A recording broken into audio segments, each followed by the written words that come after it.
7 તારીખે જયેશભાઈ તડવીનું મોત થયું, 8 તારીખે સંજયભાઈનું મોત થયું અને એ જ દિવસે અહીંના ધારાસભ્ય સાથે સાથે એમના જિલ્લાના પ્રમુખ ઘનશ્યામભાઈ પટેલ, જિલ્લા પંચાયતના પ્રમુખ તડવી સાહેબ અને અમે બધા આગેવાનો રણજીતભાઈ તડવી, નિરંજનભાઈ વસાવા, હું પોતે અમે બધાએ ભેગા થઈને અહીંયા એક નિર્ણય લીધો હતો કે 9 ઓગસ્ટના રોજ કેવડિયા ગરડેશ્વર બંધ રહેશે. એ કાર્યક્રમ અમારો શાંતિપૂર્વક પત્યો છે અને 13 તારીખે શ્રદ્ધાંજલિનો કાર્યક્રમ 5 દિવસે અમારે રાખવાનો છે. એ કાર્યક્રમને અનુરૂપ અમે 8 તારીખના રોજ એસપી સાહેબને મળીને બાદ એમની સહમતિથી લોકોને અમે જાણ કરી છે અને આવતીકાલનો કાર્યક્રમ અમારો ચાલુ રહેવાનો છે. પણ ગઈકાલે જે એમના બંને પિતાઓને અમુક લોકો દ્વારા ગેર રીતે સમજાવીને કે ભાઈ ડરાવીને કે તમારા સહાય મળી છે, પૈસા પણ લઈ લેવામાં આવશે, તમને જેલ કરવામાં આવશે, તમે આ રીતનું સ્ટેટમેન્ટ આપી દો એમ કરીને બાજુમાં ઊભા રાખીને 2 વિડીયો બનાવવામાં આવ્યા છે.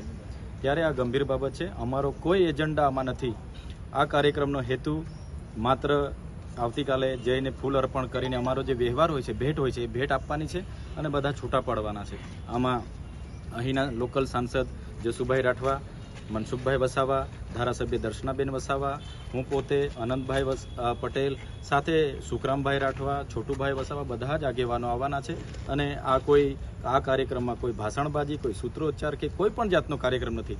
માત્ર ત્યાં જઈને શ્રદ્ધાંજલિ પુષ્પ અર્પણ કરીને ભેટ આપીને અમે બધા છૂટા પડવાના છે. એટલે કાર્યક્રમ આવતીકાલે જે છે એ માત્ર એક આદિવાસી હોવાના નાતે બધા આવવાના છે.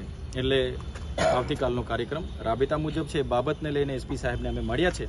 એમણે પણ કીધું છે કે સાંજ સુધીમાં અમે અભિપ્રાય આપી દઈશું અને કાર્યક્રમ આવતીકાલનો રાબેતા મુજબ છે.